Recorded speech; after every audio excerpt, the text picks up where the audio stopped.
What if I told you that one of history's most influential leaders considered his life nothing more than a series of experiments? That the man who brought an empire to its knees through nonviolence viewed every triumph and failure as merely data points in humanity's greatest laboratory? Today we're diving deep into Gandhi's autobiography, a book that doesn't just tell you about greatness, but shows you exactly how it's built, mistake by mistake, truth by truth. Most people think they know Gandhi's story, the skinny guy in a loincloth who somehow defeated the British Empire. But what they don't realise is that Gandhi himself would laugh at this oversimplified version. In his own words, he was just a man conducting experiments with truth, and the results of those experiments accidentally changed the world forever. This isn't your typical autobiography where someone tries to convince you they were always destined for greatness.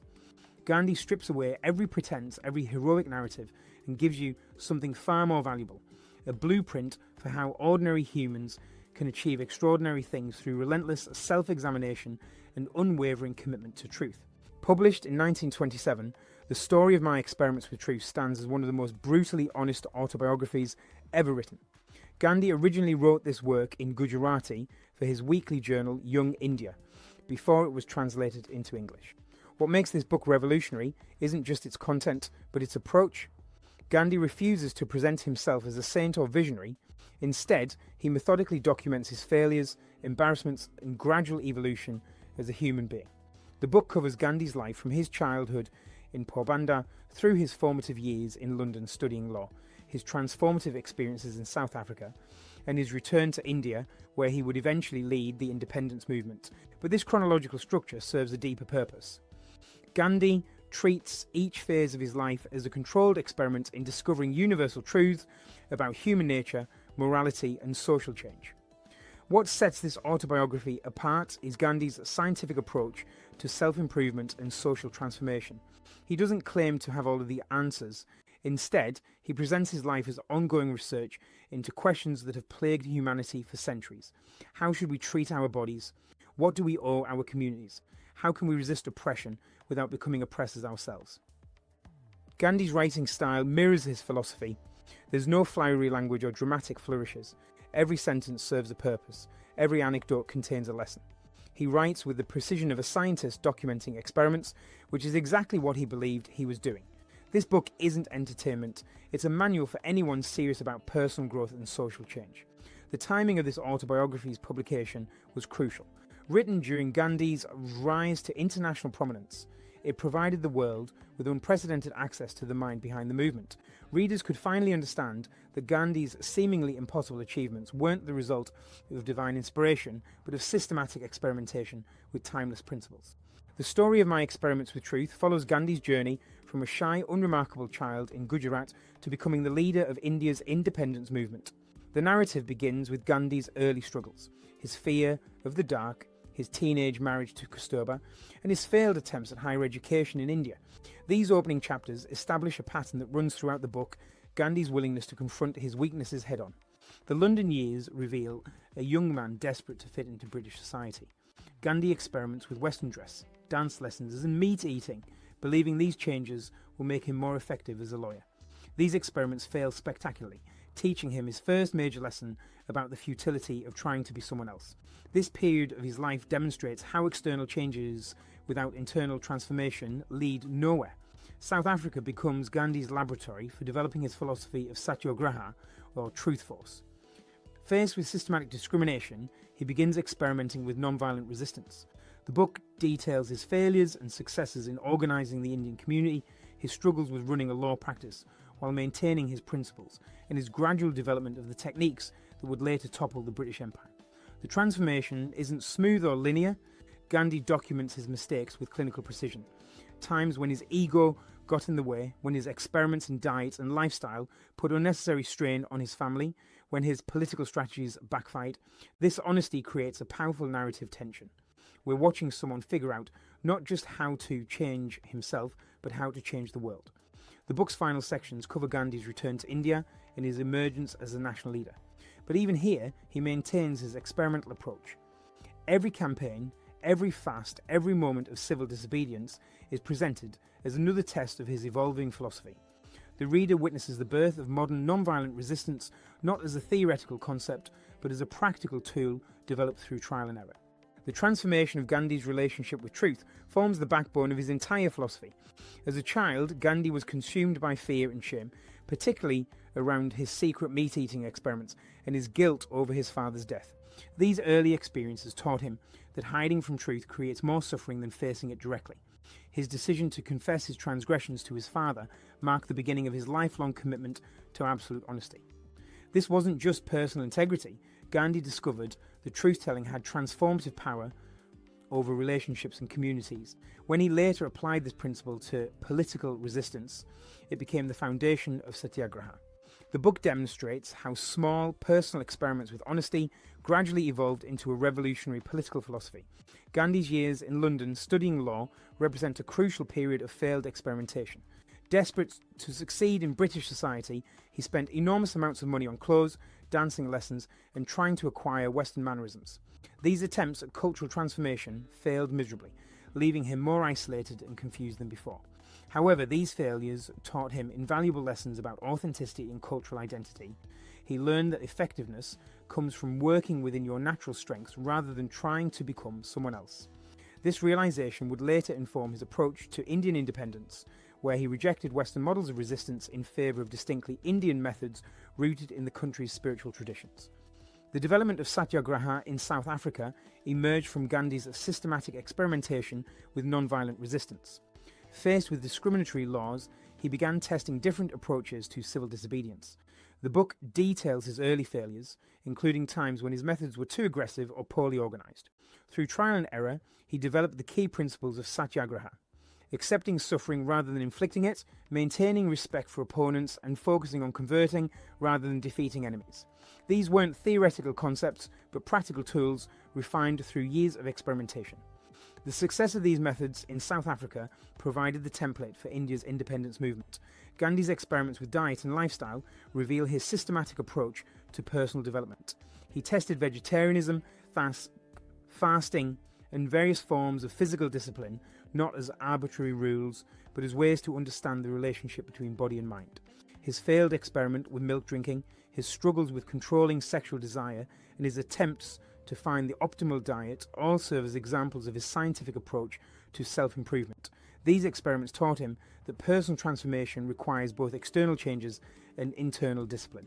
More importantly, they showed him that individual growth and social change are inseparable processes. The book extensively documents Gandhi's experiments with economic simplicity and self-sufficiency. His attempts to live on minimal income, his experiments with manual labour, and his development of the spinning wheel as a symbol of independence all reflect his belief that personal and political freedom are interconnected. These weren't just lifestyle choices, but strategic experiments designed to test whether Indians could free themselves from economic dependence on Britain. The success of these experiments provided the foundation for the independence movement's economic strategy. Gandhi's approach to family relationships reveals another dimension of his experimental philosophy. His marriage to Kastoba became a laboratory for testing his ideas about duty, love, and personal growth. The book honestly depicts his mistakes as a husband and father, including his attempts to control his wife's behaviour and his struggles to balance family responsibilities with his political work. These personal experiments taught him crucial lessons about the limits of individual transformation and the importance of bringing others along in the process of change. The evolution of Gandhi's leadership style demonstrates his experimental approach to political organising. Early in his career, he tried to lead through force of personality and intellectual argument. These methods failed repeatedly, teaching him that effective leadership requires understanding and responding to people's actual needs rather than imposing predetermined solutions. His experiments with mass communication, symbolic actions, and coalition building gradually evolved into the sophisticated political strategies that would eventually defeat the British Empire. The power of systematic self-examination emerges as perhaps the most crucial lesson from Gandhi's experiments. He developed a rigorous daily practice of analysing his thoughts, actions, and motivations, treating each day as an opportunity to gather data about his character and effectiveness. This wasn't narcissistic self-absorption, but scientific investigation into human nature. Gandhi discovered that most people fail to achieve their goals because they never honestly assess what's working and what isn't. His method involves setting specific objectives, tracking progress, and adjusting strategies based on results.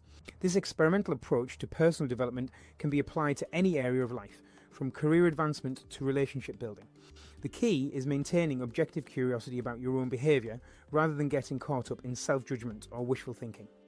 The relationship between personal integrity and social influence forms another fundamental lesson. Gandhi discovered that his ability to influence others was directly proportional to his own commitment to the principles he advocated. When he asked others to make sacrifices, he first had to demonstrate those sacrifices in his own life. This wasn't just about credibility. Gandhi found that personal transformation created a magnetic effect that drew others towards similar changes. His experiments with fasting, voluntary poverty, and civil disobedience worked because people could see he was willing to pay the price for his beliefs. This principle applies far beyond political movements. Leadership in any context requires aligning your actions with your stated values and being willing to go first in making difficult changes. The strategic value of accepting suffering rather than inflicting it represents one of Gandhi's most counterintuitive discoveries. Through repeated experiments with non-violent resistance, he learned that voluntary suffering had transformative power over both opponents and observers.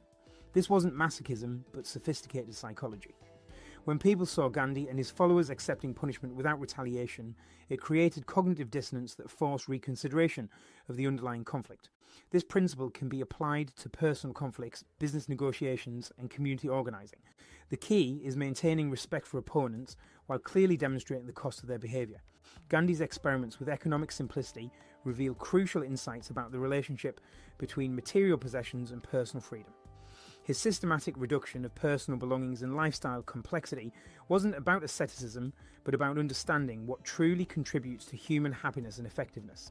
He discovered that most consumption is driven by social pressure rather than genuine need, and that reducing material dependencies actually increases personal power and flexibility. This lesson has profound implications for modern life, where consumer culture often creates the opposite of what it promises. Gandhi's approach suggests that intentional simplicity can be a powerful tool for both personal liberation and social change.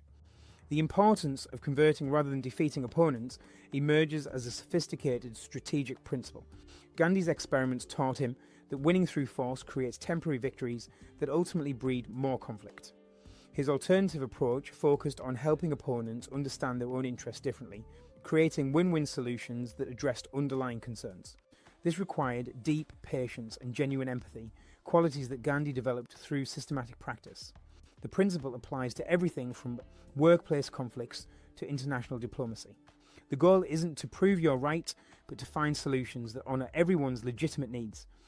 Gandhi's experimental approach to cultural identity offers valuable lessons for navigating globalization and cultural change.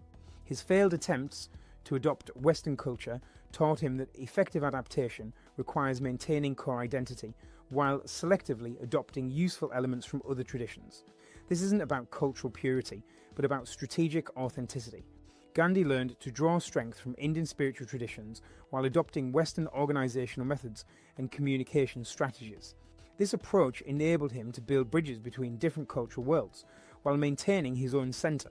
The book demonstrates how small, consistent experiments can produce massive systemic changes. Gandhi's most effective strategies began as personal practices that gradually expanded into community movements and eventually national campaigns. His spinning wheel experiments evolved into economic boycotts that undermined British control. His personal fasting practices became powerful tools for political mobilisation. This principle suggests that sustainable change happens through accumulated small actions rather than dramatic gestures. The key is maintaining consistency and being willing to scale successful experiments while abandoning approaches that don't work. Gandhi's integration of spiritual practice with political action reveals how personal growth and social change can reinforce each other. His experiments with meditation, prayer, and ethical living weren't escapes from political reality, but preparation for more effective action. He discovered that inner discipline creates the stability needed for sustained social engagement, while political work tests and strengthens spiritual principles. This integration challenges the common assumption that spiritual and political pursuits are separate or competing priorities. The experimental mindset itself emerges as perhaps the most transferable lesson from Gandhi's autobiography. His willingness to test assumptions, learn from failures, and continuously adjust his approach enabled him to solve problems that seemed impossible. This mindset requires intellectual humility, emotional resilience, and systematic thinking. Most importantly, it requires viewing failures as information rather than defeats. Gandhi's success came not from being right about everything, but from being willing to keep experimenting until he found what worked. The story of my experiments with truth stands as more than just an autobiography. It's a manual for anyone serious about creating meaningful change in their life and the world around them. Gandhi's greatest gift to humanity wasn't his political achievements, but his demonstration that ordinary people can accomplish extraordinary things through systematic experimentation with timeless principles. His brutal honesty about his failures makes his successes all the more remarkable and attainable. What makes this book eternally relevant is Gandhi's experimental approach to the universal human challenges of integrity, relationships, and social responsibility. He doesn't offer easy answers or quick fixes. Instead, he provides a methodology for discovering your own answers through careful observation and persistent experimentation. This approach remains as powerful today as it was a century ago because it addresses the fundamental human need for authentic growth and meaningful contribution. The book's enduring power lies in its demonstration that personal transformation and social change are inseparable processes. Gandhi's experiments with truth, nonviolence, and simplicity weren't just individual spiritual practices, but the foundation for a movement that changed the world. His life proves that the most effective way to influence others is to become the change you want to see, not through perfection, but through honest, persistent experimentation with your highest values. For modern readers, Gandhi's autobiography offers hope that significant change is possible without compromising your integrity or resorting to destructive methods. His experiments provide practical tools for navigating contemporary challenges while maintaining moral clarity. Most importantly, his story reminds us that greatness isn't about superhuman abilities, but about human willingness to keep experimenting with truth until you find what works.